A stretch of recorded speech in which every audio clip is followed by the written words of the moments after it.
Assalomu alaykum, Alloh yaxshi ishlar tushunsa bolasizlarmi? Radik bo'ldi. Bola shu videoni bitta ko'raylik, shundoq. Ana Radik haypazorni videosini udalib kiramiz bolalar.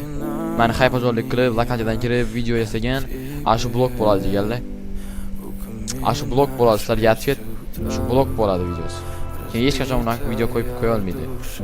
Blok qilib yuraman, kim haypazorlik qilsa men bilan o'ynaganda. Bolalar birinchidan bu hayp emas, bolalar prosta odamlar ko'p kishi ankel bilan o'ynaydi dedi. Shunga o'ynadi. Videoda qo'ysam bu bola bloklab olyapti. Bolalar shunchaki do'xta ishini qilib ketyapti. Bolalar yegandan keyin tan olib jim o'tirmasdan videoda bloklayapti. Mayli bloklarsan, bu video ham bloklanar balki. Lekin qo'yishga majbur bo'ldim. Ko'ryapsizlarmi bolalar? Sizlar video qo'ysanglar shunaqa bloklaydi. Shunga ishonaverasizlar. Bunaqa botlarni kuzatib yursizlar bolalar. Bo'ldi, to'xtatamiz. Bolalarni botlar kuzatishdi. Kuchli o'yinchilar boshlalar kuzatinglar uni.